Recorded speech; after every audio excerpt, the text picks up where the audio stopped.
A cold silence gripped the air as Tabitha Landon's tears fell onto the freshly turned earth, staining the dark soil beneath the massive old oak that stood sentinel over the cemetery in Willow Creek, Colorado, 1878.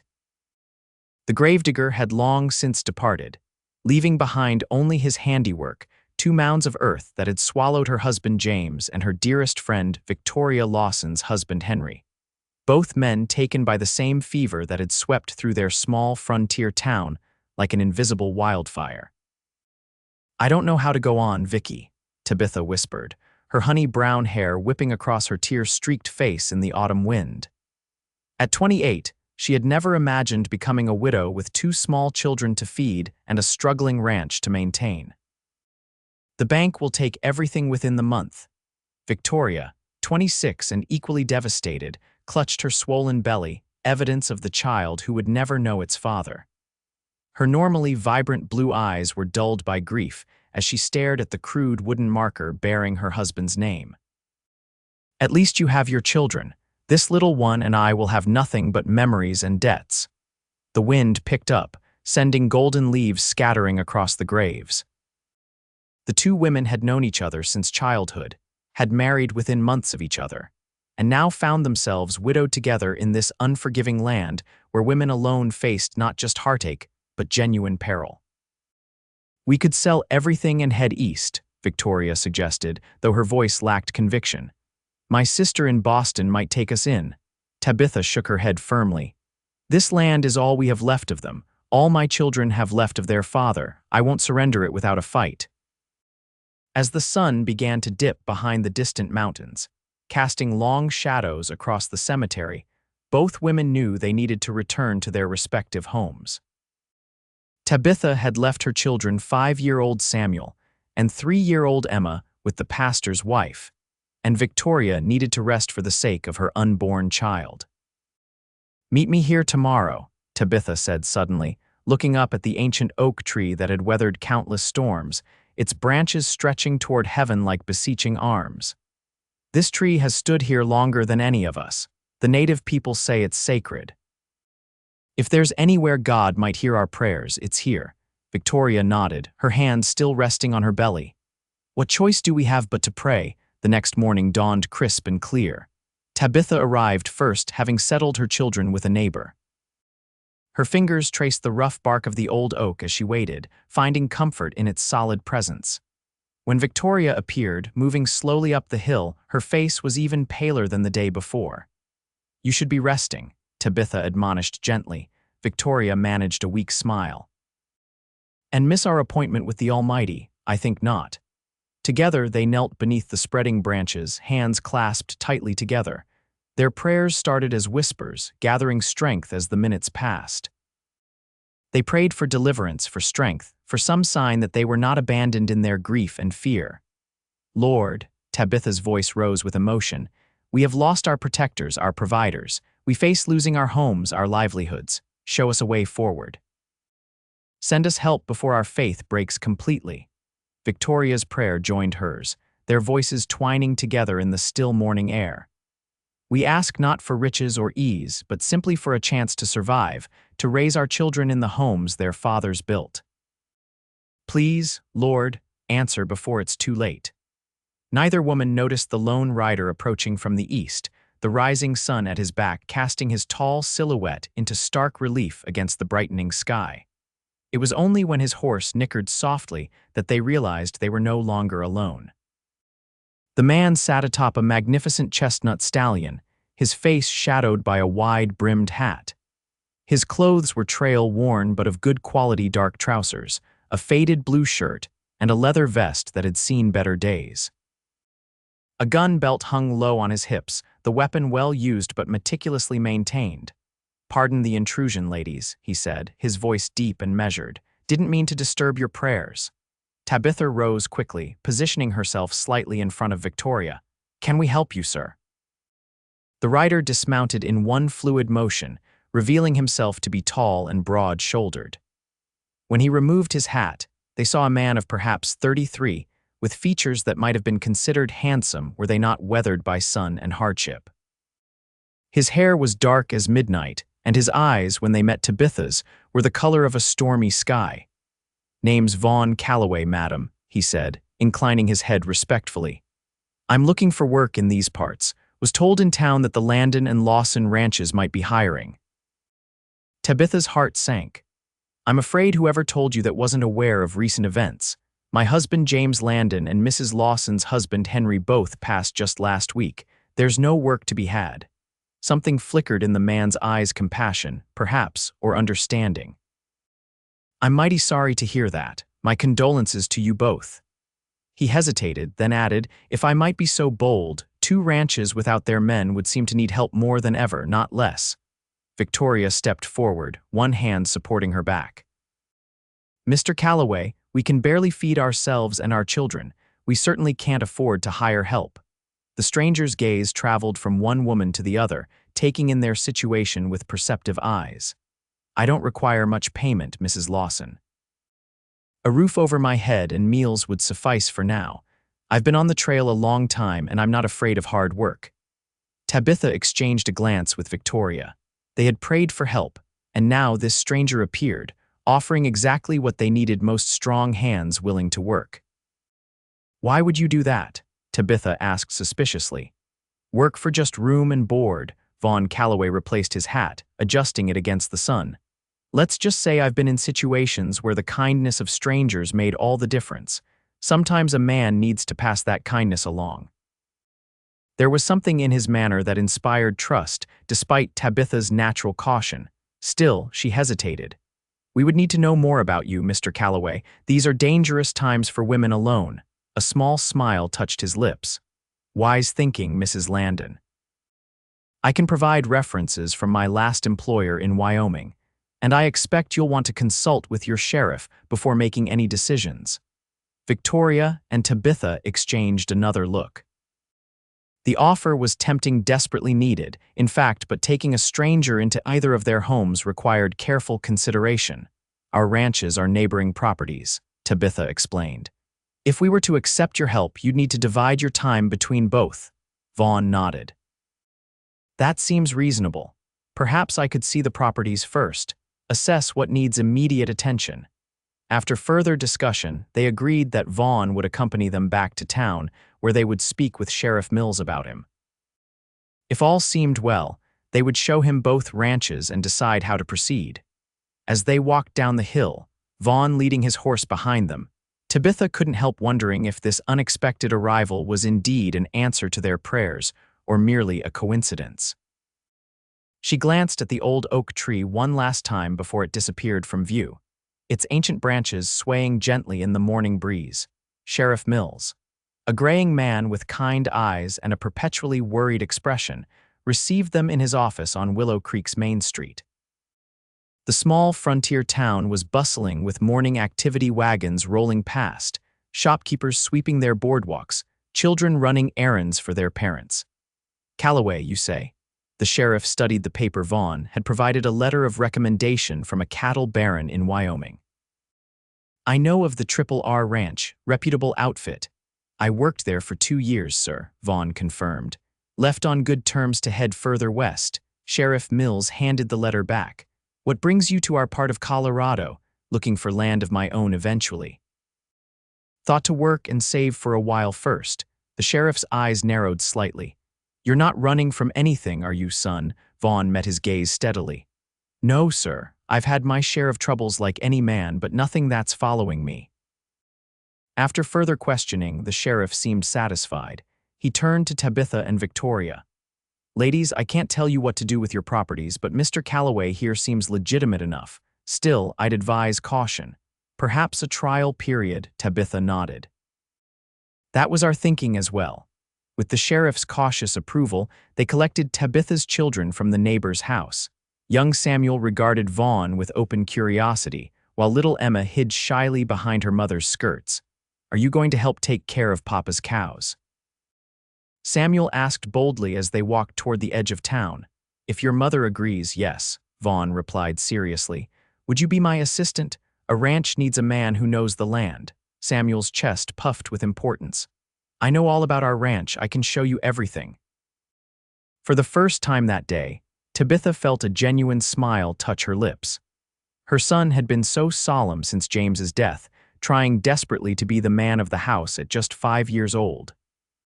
The Landon Ranch came into view first, a modest homestead with a sturdy 2-story house, a large barn, and several outbuildings.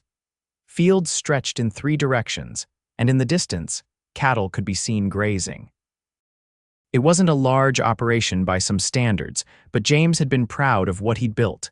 "It's a fine place," Vaughn commented, taking in the property with an appraising eye. "Good water source, solid structures. James built most of it himself," Tabitha said quietly. "We came here with nothing but dreams 8 years ago." They continued to the Lawson property, which adjoined the Landon land to the west. Henry had been more focused on horses than cattle, and several beautiful animals watched them from a corral near the house. Henry was known for his way with horses, Victoria explained as they approached. He was training those 2 for the army before he fell ill. She gestured to a matched pair of bay geldings. Vaughn walked the properties with them, asking knowledgeable questions about the livestock, the crops, and the state of repairs needed. By the time they returned to Tabitha's house, the sun was high overhead. "It's a lot for 2 women to manage," he acknowledged as they sat on the porch. "But both places have good bones. With some hard work, they could thrive again." "We can't pay you much," Tabitha reminded him. "At least not until after harvest, or we sell some cattle." Vaughn leaned back in his chair. "As I said, room and board will do for now. We can revisit the arrangement after harvest." It was decided that Vaughn would stay in the Landon's barn loft initially, working on the most pressing tasks at both properties. He would take his meals with either family, depending on where he was working that day. That evening, after the children were asleep, Tabitha sat alone at her kitchen table, turning a cup of tea between her palms. The house felt different somehow, not less empty without James, but perhaps less desolate with the knowledge that someone strong and capable was just across the yard. She tried to analyze her feelings about Vaughn Calloway. He seemed honest and hardworking, his references were good, and even Sheriff Mills had found no reason to object to him. Yet there was something in his eyes, a shadow of some past pain that both concerned and intrigued her. "James," she whispered to the quiet room, "if you sent him to us, give me a sign that we can trust him." The next morning brought no mystical sign, but it did bring the tangible evidence of work already begun. Tabitha awoke to find Vaughn mending the broken corral fence that James had never had time to fix. He'd clearly been at it since dawn, and several posts were already replaced. "Good morning, Mrs. Landon," he called, pausing to wipe his brow. "Hope I didn't disturb your sleep." "Not at all," she replied, surprised by his industry. "You've made quite a start." He nodded toward the western pasture. "I checked your cattle at first light. They're doing well, but that stream is running low. Might need to move them to the north section soon where the water's more reliable." It was precisely what James would have done, and Tabitha felt a rush of gratitude. "Thank you. I wasn't sure when to move them." Vaughn worked tirelessly that day, finishing the fence and then riding out to assess the condition of the furthest pastures. He returned with a detailed account of what he'd found, which areas needed attention, which were in good shape, and what tasks should take priority. After a simple dinner with Tabitha and the children, he rode over to Victoria's place to check on a problem with her well pump that Samuel had mentioned. He returned after dark, reporting that the issue was fixed and that Mrs. Lawson seemed to be doing well, though perhaps working harder than she should in her condition. "I've told her I'll come by tomorrow to stack her firewood and repair that loose porch step," he said as he prepared to return to the barn for the night. Over the next few days, a rhythm developed. Vaughn rose before dawn each day, alternating his mornings between the 2 properties. He was skilled with both cattle and horses, and even the most stubborn of Henry's stallions seemed to respond to his quiet authority. Victoria visited often, bringing freshly baked bread or preserved fruits, her condition becoming more visible with each passing day. She seemed stronger, more hopeful, now that some of the burden of maintaining her property had been lifted. "He's a godsend," she confided to Tabitha one afternoon as they watched Vaughn teaching Samuel how to properly groom a horse. "I don't know what we would have done without him." Tabitha nodded, though she still maintained a careful reserve. He's certainly capable, and the children adore him.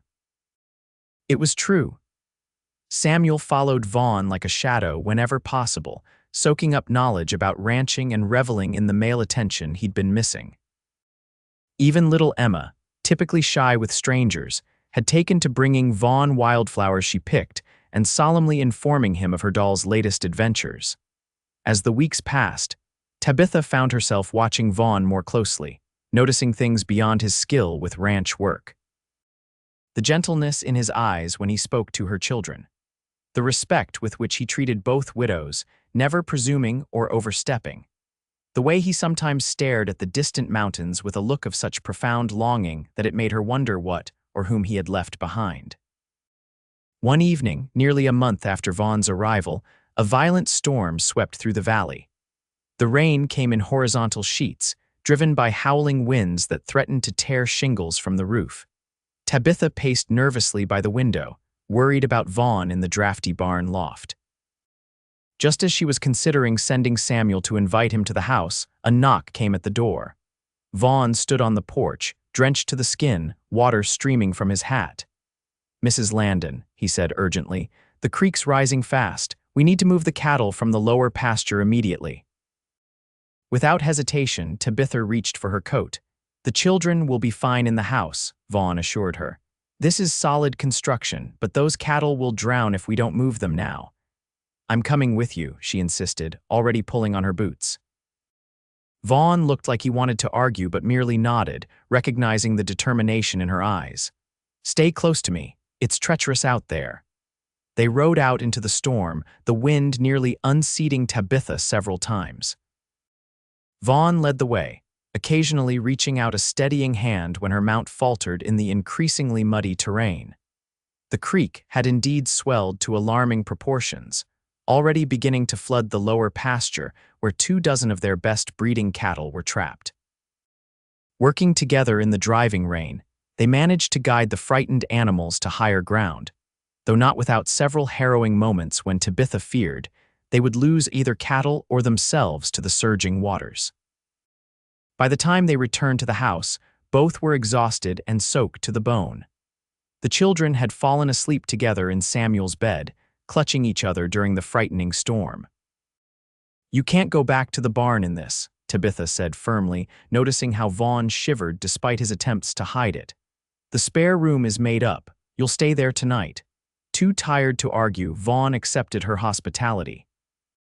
Tabitha provided him with some of James's old clothes, a bittersweet moment, as she opened the chest containing her husband's belongings for the first time since his death. When Vaughn emerged from the washroom, dressed in James's clothes with his dark hair still damp, Tabitha felt a confusing flutter in her chest that she quickly suppressed. She busied herself making hot coffee, keeping her back to him as he settled at the kitchen table. "Thank you," he said quietly, "for trusting me with your home and family." Tabitha turned, coffee pot in hand. "You risked your life for our cattle tonight. I think you've earned a measure of trust." They sat in companionable silence for a while, the storm continuing to rage outside. Eventually, Tabitha's curiosity got the better of her. "Mr. Calloway, Vaughn, may I ask you something personal?" He looked up from his coffee cup, those storm-gray eyes meeting hers directly. "Of course. Why are you really here? A man with your skills could command good wages anywhere. Why work for room and board for two widows struggling to keep their land?" Vaughn was quiet for so long that Tabitha thought he might not answer. When he finally spoke, his voice was low and tinged with an emotion she couldn't quite identify. "I was married once," he said, his eyes fixed on some point beyond her. "Her name was Rebecca. We had a small ranch in Montana Territory, nothing fancy, but it was ours." He paused, his fingers tightening around his cup. 5 years ago, while I was away delivering horses to Fort Benton, raiders hit our place. By the time I returned, she was gone, and everything we'd built was in ashes." Tabitha's hand instinctively reached across the table to cover his. "I'm so sorry." He acknowledged her sympathy with a slight nod. "For a long time after, I was just drifting, taking whatever work came my way, not really living. Then last year, I got caught in a blizzard up in Wyoming. would have died for certain if an old rancher hadn't found me and taken me in. He and his wife nursed me back to health, gave me work when I was strong enough. The Triple R Ranch, Tabitha murmured, remembering his reference letter. Yes, old man Russell taught me something important during my time there. He said a man can either let tragedy destroy him or use it to understand the suffering of others. Vaughn finally looked directly at Tabitha again. When I heard in town about two widows trying to hold onto their ranches, I couldn't just ride on by, not when I had the skills to help. The simple honesty in his words touched Tabitha deeply. She recognized in him the same struggle she faced each day, learning to live with loss without being consumed by it. "Thank you for telling me," she said softly, withdrawing her hand from his. "And thank you for staying." The storm eventually passed, but something had shifted between them that night. A trust had formed, fragile yet real, built on shared experience and mutual respect. The following week brought a new challenge when Victoria went into labor 2 weeks earlier than expected. Tabitha was at her friend's side when the pains began, having come over to help preserve the season's first apple harvest. "It's too soon," Victoria gasped. Clutching her swollen belly in alarm, Tabitha helped her to the bedroom. "The baby will come when it's ready. I'll send Samuel to fetch Vaughn and Mrs. Peterson." Mrs. Peterson was the closest thing Willow Creek had to a midwife, a mother of 6 who had assisted at countless births throughout the region. Samuel rode off on his pony to find Vaughn in the north pasture, while Tabitha prepared the bedroom and tried to keep Victoria calm. Vaughn arrived quickly, concern evident on his face. "Samuel's gone for Mrs. Peterson. Is there anything I can do?" "Hot water, clean linens," Tabitha instructed, her voice steadier than she felt. "And perhaps say a prayer. This baby is eager to meet the world." While they waited for Mrs. Peterson, Victoria's pains intensified. Tabitha stayed by her friend's side, wiping her brow and offering encouragement, though her own heart raced with worry. The last premature baby born in Willow Creek had not survived its first night. Hours passed with no sign of Mrs. Peterson. As the sun began to set, Victoria's condition became more urgent. "Something's wrong," she moaned, her face contorted with pain. "It shouldn't hurt like this." Tabitha checked her progress and felt a chill of fear. "The baby is turned wrong," she whispered, remembering her own difficult birth with Emma. She found Vaughn pacing outside the bedroom door. "We can't wait any longer for Mrs. Peterson. The baby is breech. I need your help." His eyes widened. "Mrs. Landon, I know nothing about birthing babies. I don't need medical knowledge. I need strong hands and a steady presence. Victoria is weakening, and I can't do this alone." For a moment, Vaughn looked truly frightened, more so than during the dangerous cattle rescue. Then his expression settled into determined resolve. "Tell me what to do." Together, they returned to Victoria's bedside. Under Tabitha's guidance, Vaughn helped position Victoria while Tabitha prepared to turn the baby. It was dangerous, painful work, and Victoria's screams tore at both their hearts. "Stay with us, Vicky," Tabitha urged, her hands working with gentle but firm pressure. "Your baby needs you to be strong." After what seemed an eternity of struggle, the baby finally shifted. "I can see the head," Tabitha exclaimed. "Push now, Vicky, push with everything you have." With Vaughn supporting her from behind and Tabitha coaching her through each contraction, Victoria gathered her remaining strength. 3 tremendous pushes later, a tiny, perfect boy slid into Tabitha's waiting hands. For one terrifying moment, the baby made no sound. Tabitha quickly cleared his mouth and nose, rubbing his chest vigorously. Then, like a miracle, a thin wail filled the room. "It's a boy," Tabitha announced, tears streaming down her face as she placed the infant on Victoria's chest. "A beautiful, strong boy." Victoria wept as she cradled her son. "Henry," she whispered, "your father would be so proud." Vaughn stood back, visibly moved by the scene before him. When Tabitha looked up, their eyes met in a moment of shared wonder at the new life they had helped bring into the world. Mrs. Peterson finally arrived, having been delayed by a washed-out bridge from the recent storm. She took over the care of mother and child, shooing Tabitha and Vaughn from the room with assurances that both were doing well despite the difficult birth. Exhausted but relieved, they sat together on Victoria's porch, watching as the first stars appeared in the evening sky. "I've never experienced anything like that," Vaughn said quietly. "The miracle of it." Tabitha smiled, still feeling the echo of the baby's heartbeat against her palms. "It never ceases to amaze me. New life, new beginnings, even in the midst of loss." Vaughn turned to look at her, his expression open and vulnerable in a way she hadn't seen before. "You were remarkable in there, so sure, so capable." "As were you," she replied. "Not many men would have done what you did today." A comfortable silence fell between them, broken only by the soft chorus of night insects and the occasional cry of the newborn from within the house. Without conscious thought, Tabitha found herself leaning slightly against Vaughn's solid presence, drawing comfort from his warmth. The arrival of baby Henry marked a turning point for both ranches. Word spread quickly through Willow Creek about the dramatic birth and Vaughn's part in it. Neighbors who had kept a cautious distance after the funerals now appeared with meals, offers of help, and thinly disguised curiosity about the handsome cowboy who had seemingly been sent by Providence to assist the widows. Victoria recovered slowly but steadily, doting on her son who grew stronger with each passing day.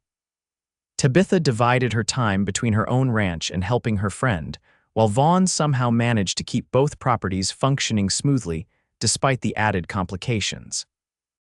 As autumn deepened, bringing with it the urgency of harvest, Vaughn proposed bringing in temporary help from town. "There are men willing to work for a fair wage," he explained one evening as they reviewed the ranch accounts. "If we can get the cattle to market and complete the harvest successfully, both ranches should be secure for the winter." Tabitha studied the figures he'd carefully written out. "Can we afford it? Just barely," he admitted, "but we can't afford not to. The work is too much for us alone, and the payoff will be worth it." She trusted his judgment now, a trust that had been earned through countless actions both large and small. "Do it," she decided. "Hire who we need." The following weeks were a flurry of activity as Vaughn coordinated teams of workers across both properties. He supervised the cattle drive to the railhead himself, returning with better-than-expected prices that eased their financial strain considerably. The harvest was similarly successful, with both ranches yielding enough to see them through winter with some to spare. As the last of the temporary workers departed, Tabitha realized that for the first time since James's death, she felt genuinely hopeful about the future. One crisp November morning, Vaughn found Tabitha at the old oak tree, placing late-season wildflowers on James's grave. He approached quietly, hat in hand, respectful of her private moment. "I still talk to him sometimes," she admitted without turning around. "Tell him about the children, the ranch, ask his advice." "Does he answer?" Vaughn asked softly. Tabitha smiled sadly. "Not in words, but sometimes I feel him in the wind or see him in Samuel's expressions." She finally turned to face Vaughn. "Does that sound foolish?" "Not at all. I used to see Rebecca in every sunset, hear her laugh in the spring rain." His gaze was distant for a moment before refocusing on Tabitha. "It changes over time. The sharp pain dulls, but the love remains." They walked back toward the ranch together, their steps matched in easy rhythm. The children ran to meet them, Emma holding up a drawing she'd made of their family stick figures representing herself, Samuel, Tabitha, and a taller figure that was unmistakably Vaughn. "Look, Mama, I drew us," she proclaimed proudly. Tabitha felt heat rise to her cheeks as she glanced at Vaughn, unsure how he would react to being included in Emma's family portrait. To her surprise, he knelt down to Emma's level, examining the drawing with serious attention. "That's mighty fine art, Miss Emma. You've captured Samuel's cowlick perfectly." He pointed to the scribbled hair on one of the smaller figures, making the little girl giggle. That evening, after the children were asleep, Tabitha found Vaughn on the porch, staring up at the star-filled sky. She joined him, wrapping a shawl around her shoulders against the autumn chill. "Winter will be here soon," she observed. "The children are already excited about Christmas." Vaughn nodded. "It will be their first without their father. And the first in a long time where they've had something to be genuinely excited about," Tabitha added. "They've come to depend on you, Vaughn. We all have." He turned to look at her, his expression unreadable in the dim light. "Are you concerned about that?" "A little," she admitted honestly. "Our arrangement was temporary. With harvest done and both ranches stable for now, you might be thinking of moving on." The thought had been troubling her more than she cared to admit. Over the past 3 months, Vaughn had become essential to not just the functioning of the ranch, but to the emotional well-being of her family. The prospect of his departure left an emptiness in her chest that frightened her. "Is that what you want?" he asked carefully. "For me to move on?" Tabitha took a deep breath. "No," she said simply. "It isn't what I want at all." The tension between them shifted, becoming something else entirely, something charged with possibility. Vaughn took a half-step toward her, then stopped.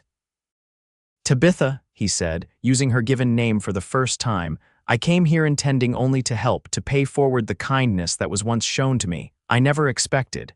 He paused, seeming to search for words. "What?" she prompted softly. "I never expected to find a home again. Or people who would matter to me the way you and the children do."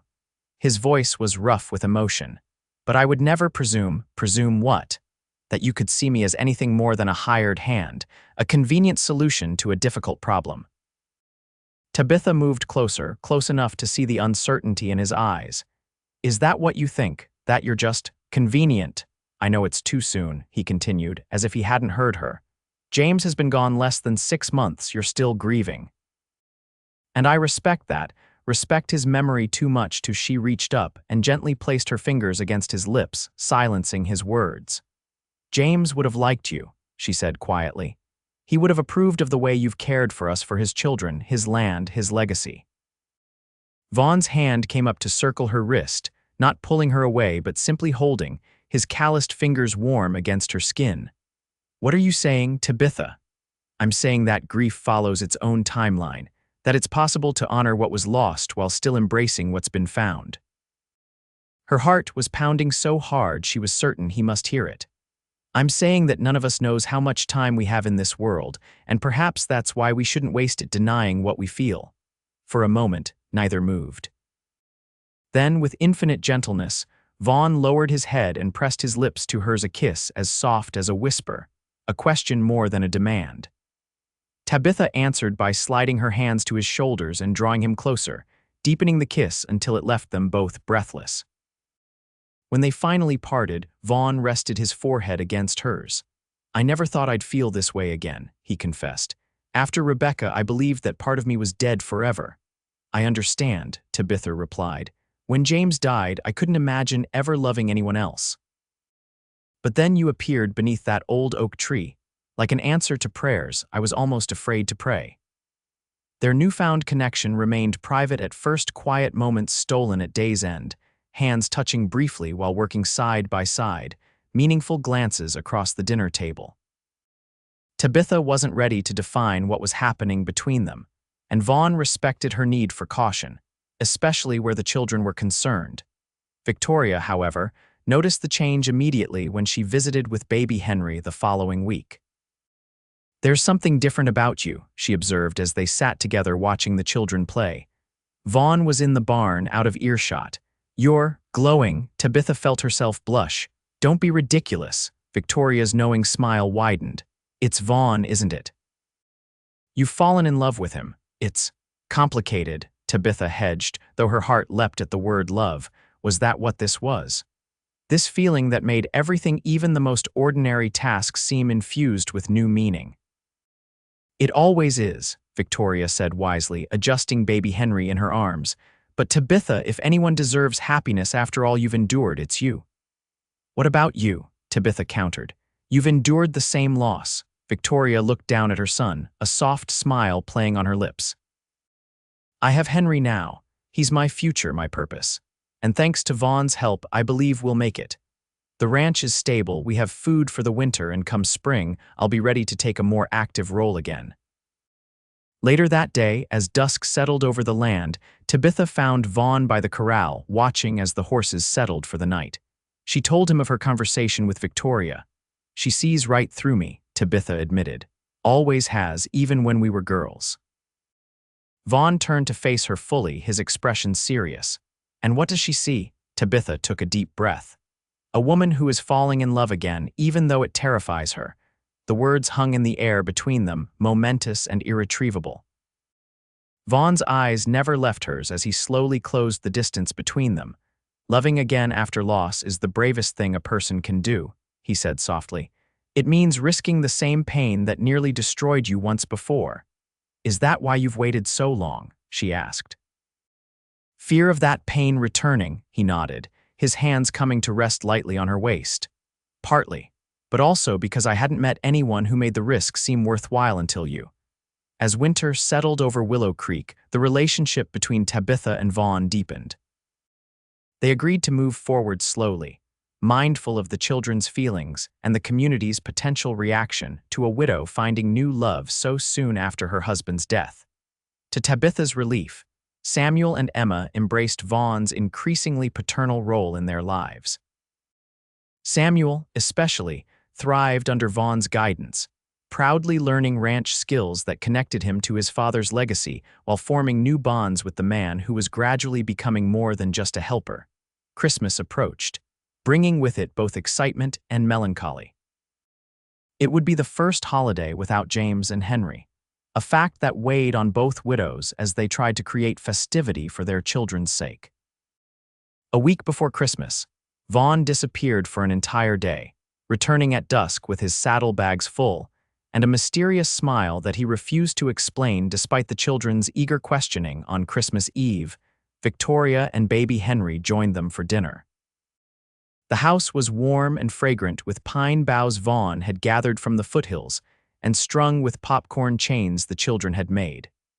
A small tree stood in the corner, decorated with handmade ornaments and precious glass baubles that had been in Tabitha's family for generations. After a simple but hearty meal, they gathered around the fireplace. Vaughn produced a battered fiddle that no one knew he could play and filled the room with Christmas melodies that had everyone singing along. Even baby Henry seemed enchanted, his tiny face alert as he watched the adults' merriment from his mother's lap. When the music finally ended, Vaughn set aside his fiddle.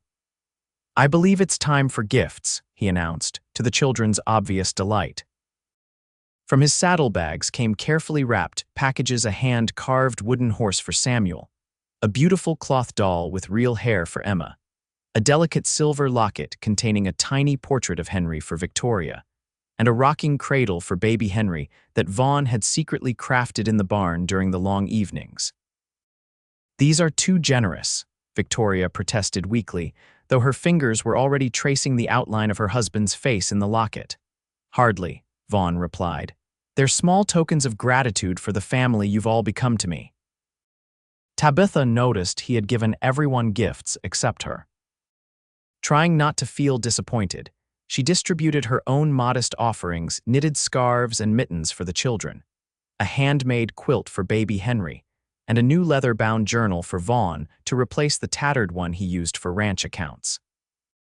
The evening grew late, and Victoria prepared to leave, bundling baby Henry against the cold for the short journey home.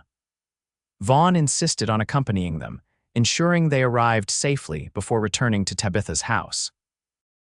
When he re-entered the main room, the children had gone to bed, their excitement finally succumbing to exhaustion.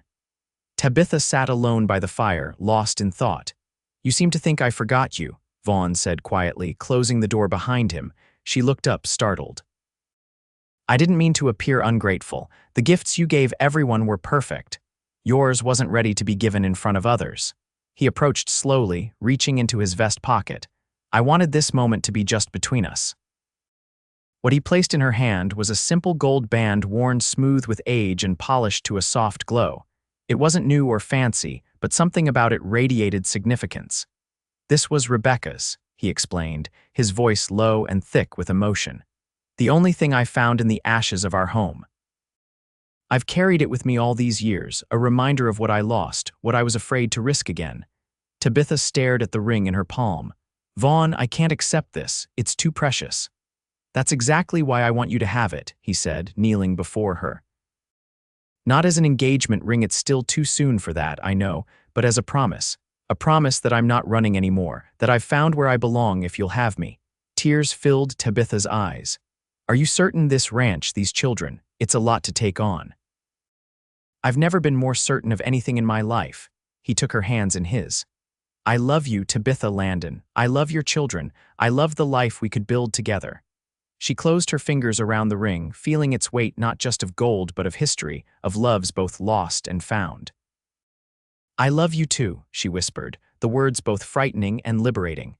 And yes, I accept your promise, with one of my own to honor what this ring represents and the journey that brought it to me. He rose then, drawing her to her feet and into his arms. Their kiss was deeper than before, filled with newfound certainty and the promise of a shared future.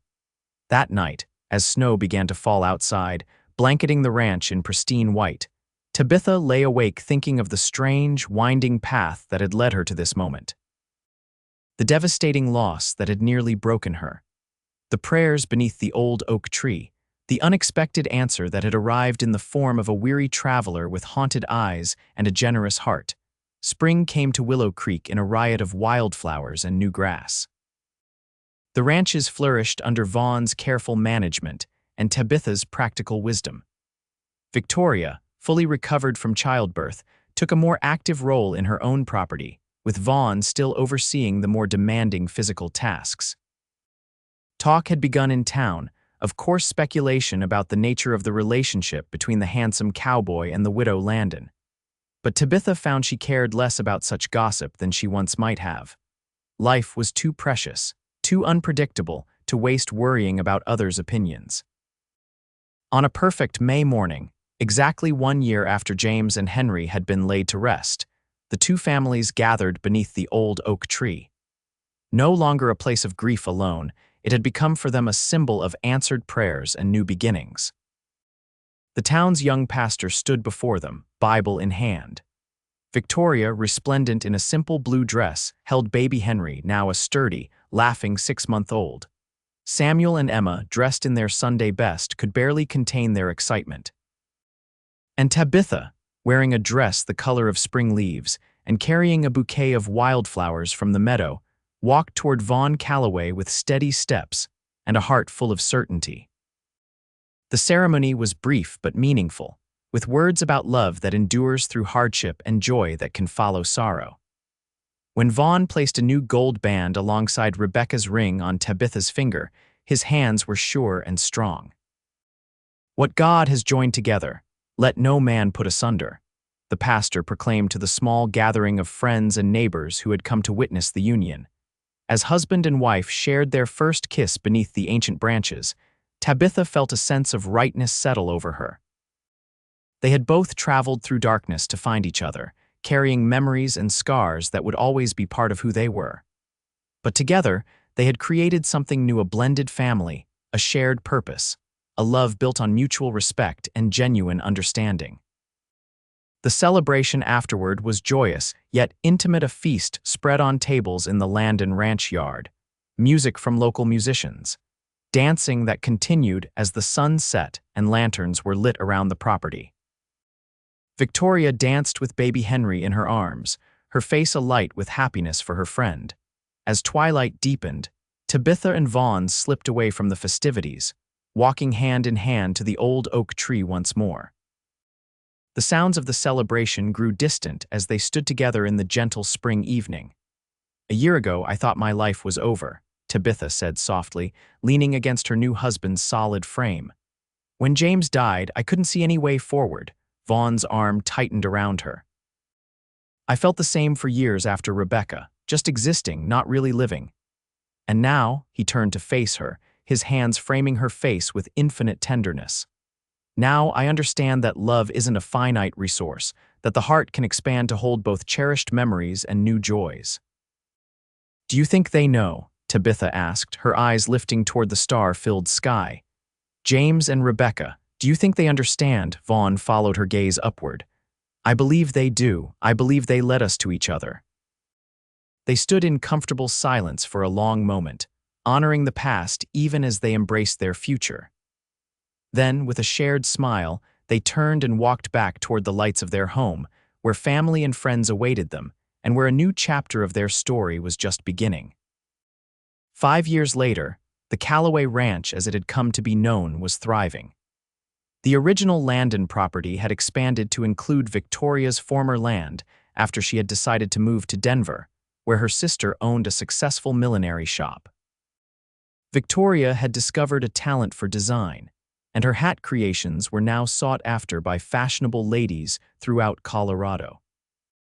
Baby Henry, no longer a baby but a sturdy 5-year-old with his father's eyes and his mother's determination, visited his godparents often, delighting in the company of his cousins, 10-year-old Samuel, 8-year-old Emma, and 3-year-old twins James and Rebecca, named for those whose memory remained honored in the Calloway household.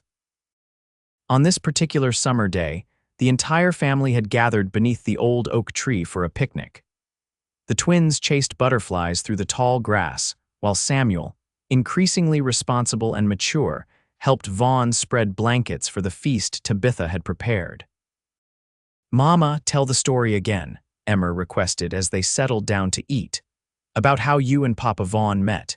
It was a familiar request, one the children never tired of hearing. Tabitha exchanged a warm glance with her husband, who winked at her over the head of little Rebecca, perched contentedly on his lap. "Well," Tabitha began, her voice taking on the cadence of a cherished tale, "once upon a time there were 2 widows who had lost all hope. They came to this very oak tree to pray for deliverance, for some sign that they hadn't been forgotten. And then Papa appeared," James interrupted excitedly, always eager for this part. Vaughn chuckled. "That's right, son. I was just a tired cowboy looking for work." But sometimes, the answer to a prayer doesn't look the way you expect it to. Tabitha reached across the blanket to take his hand, the twin rings on her finger catching the dappled sunlight that filtered through the ancient oak's leaves. "The most important part of the story," she continued, her eyes locked with Vaughn's, "is that even when it seems like life has taken everything from you, new beginnings are possible. Love finds a way to bloom again, often in the most unexpected places." As the family continued their picnic beneath the spreading branches of the old oak that had witnessed both their deepest despair and greatest joy, Tabitha said a silent prayer of gratitude for answered prayers, for second chances, for the man who had arrived when their faith was nearly broken and had helped them build a new life filled with love, hope, and the quiet certainty that they would face whatever came next together. The twins eventually fell asleep on the blanket, their small faces peaceful in the afternoon sun. Samuel had wandered off with his father to check a nearby fence, his stride increasingly matching Vaughn's as he grew toward manhood. Emma sat beside Tabitha, her nimble fingers weaving a crown of wildflowers. "Mama," she said thoughtfully, "do you think I'll find love like you and Papa Vaughn someday?" Tabitha smiled, stroking her daughter's hair, now the same honey brown as her own. "I believe you will, sweetheart, when the time is right." "How will I know when it's right?" "You'll know," Tabitha assured her, watching as Vaughn and Samuel returned across the meadow, their forms silhouetted against the vast Colorado sky. "Your heart will recognize what it needs, even if your mind hasn't caught up yet."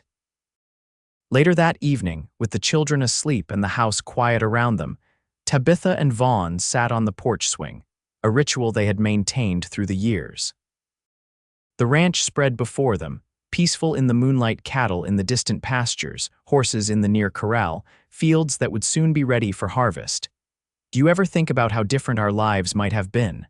Tabitha asked softly. "If you hadn't ridden past the cemetery that morning, if Victoria and I hadn't been praying beneath that oak," Vaughn's arm tightened around her shoulders. "I've learned not to question the paths that lead us where we're meant to be, but yes, I do marvel at the timing of it all." "Divine intervention," she suggested, a hint of teasing in her voice. He considered this seriously. "Perhaps, or perhaps just the way life works, bringing people together when they need each other most." Tabitha rested her head against his shoulder, feeling the solid strength that had been her anchor through both joys and challenges over the past 5 years. They had weathered drought seasons and harsh winters, a dangerous bout of scarlet fever that had nearly taken Emma, and the difficult birth of the twins. Through it all, their bond had only deepened. "Whatever brought you to us, I'm grateful," she whispered. Vaughn turned to kiss her forehead, then her lips, with the same tenderness he had shown from the beginning.